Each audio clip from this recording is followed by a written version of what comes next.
সিলেটবাসীর পক্ষ থেকে সুমন ভাইয়ের পক্ষ থেকে মকসুদ ভাইয়ের পক্ষ থেকে যুব দলের পক্ষ থেকে ছাত্র দলের সিলেটবাসীর পক্ষ থেকে প্রধানমন্ত্রীর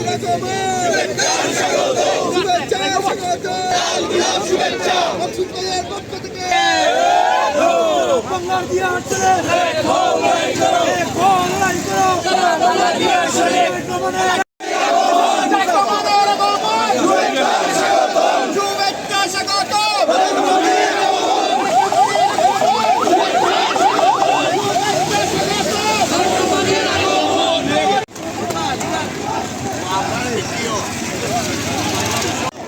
ভুল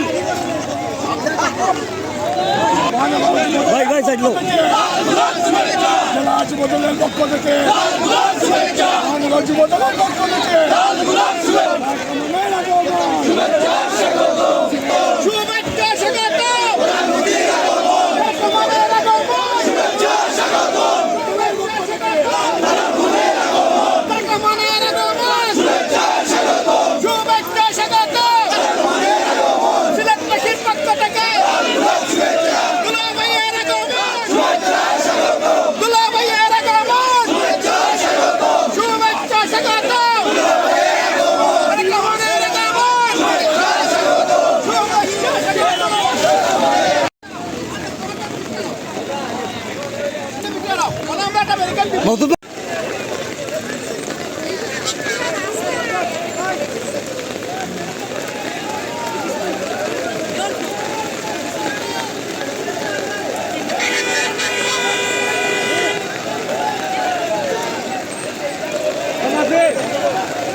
আগে না আগে না আগে না না আগে না নাই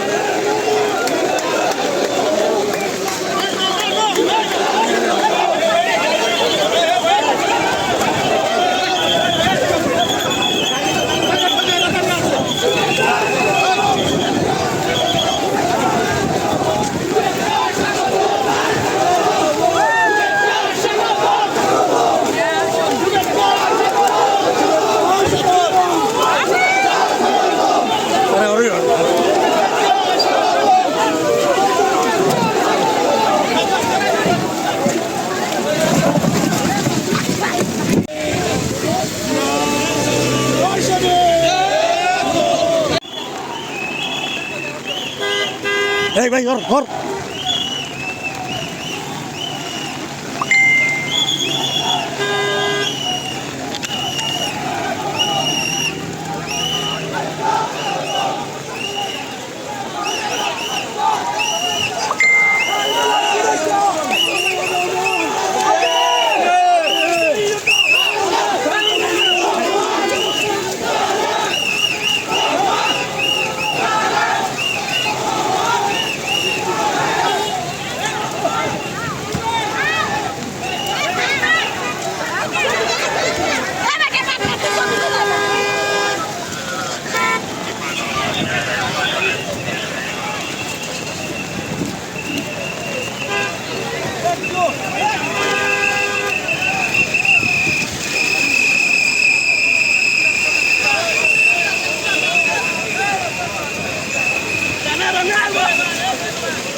সিলেটের সহযোগিতায় শিশু কিশোরদের ক্রীড়া প্রতিভা অন্বেষণ আয়োজিত নতুন করে স্কুল 2026-এর উদ্বোধন অনুষ্ঠানের প্রধান অতিথি গণপ্রজাতন্ত্রী বাংলাদেশ সরকারের মাননীয় প্রধানমন্ত্রী তারেক রহমান এমপি আমাদের মাঝে উপস্থিত হয়েছেন। সম্মানিত সুধীবৃন্দ, এখন গণপ্রজাতন্ত্রী বাংলাদেশ সরকারের মাননীয় প্রধানমন্ত্রী জনাব তারেক রহমান এমপি এবং যুব ও ক্রীড়া মন্ত্রণালয়ের মাননীয় প্রতিমন্ত্রী জনাব মোহাম্মদ আমিনুল হকের উপস্থিতিতে জাতীয় সঙ্গীতের সাথে সাথে জাতীয় পতাকা এবং ক্রীড়া পতাকা উত্তোলন করবে সিলেট সরকারি পাইলট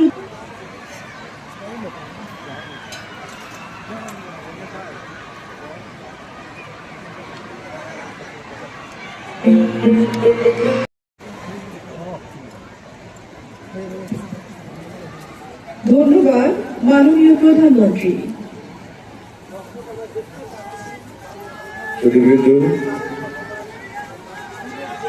এখন আমাদের আজকের অনুষ্ঠানের প্রধান অতিথি গণপ্রজাতন্ত্রী বাংলাদেশ সরকারের মাননীয় প্রধানমন্ত্রী জনাব তারেক রহমান এমপি, যুব ও ক্রীড়া মন্ত্রণালয়ের মাননীয় প্রতিমন্ত্রী জনাব মোহাম্মদ আমিনুল হক,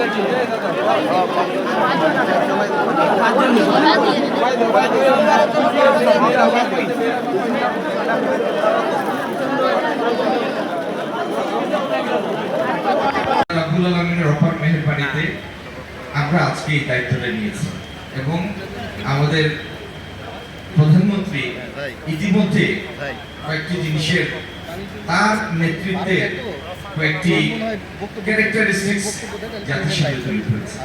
তার মধ্যে একটা হচ্ছে শৃঙ্খলাবোধ, আরেকটা হচ্ছে পরিণতি, আরেকটা হচ্ছে কঠোর পরিশ্রম। তো ইনশাআল্লাহ তার নেতৃত্বে আমরা সিলেটের জন্য নির্বাচনের সময় মানুষের কাছে যে কর্মসূচিগুলি উপস্থাপন করেছি তার প্রত্যেকটি আল্লাহর রহমতে আমরা অক্ষরে অক্ষরে বাস্তবায়ন করব।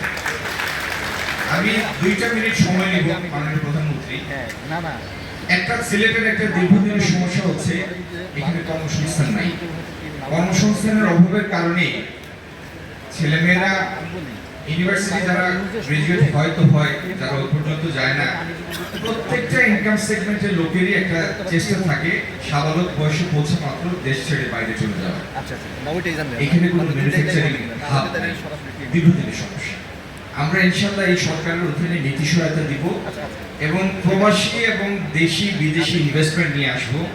ইনশাআল্লাহ সিলেট এই সরকারের সময়ে একটা ম্যানুফ্যাকচারিং হাব হিসাবে আরম্ভ হবে।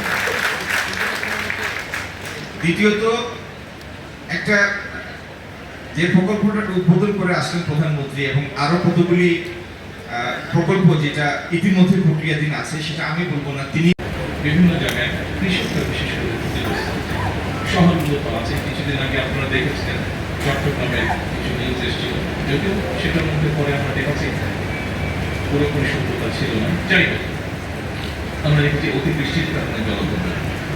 এই সকল বিষয়কে বিবেচনা করে এর আগে সবচেয়ে প্রথমে কুশলমন্ত্রী সচিব সাহেব উনি সিলেট সিটি কর্পোরেশনের নাগরিকদের পানির চাহিদা পূরণ করতে গিয়ে একটি কথা বলেছেন যে যে পরিমাণ চাহিদা প্রতিদিনের পানি তার অধিকাংশটাই আন্ডারগ্রাউন্ড ওয়াটার থেকে আমরা তুলছি না।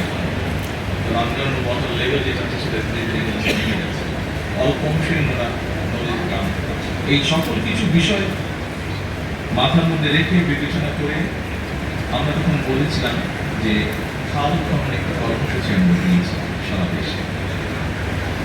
এই কর্মসূচির কথা বলেছিলাম এবং সরকার গঠনের সাথে সাথে আমরা এই কর্মসূচিটি শুরু করেছি। এই কর্মসূচির লক্ষ্য বা উদ্দেশ্য কিন্তু এই সমস্যাগুলোকে অ্যাড্রেস করার জন্য। আন্ডারগ্রাউন্ড ওয়াটার লেভেল যেটা আছে সেটা শুধু সিলেট সিটি কর্পোরেশনের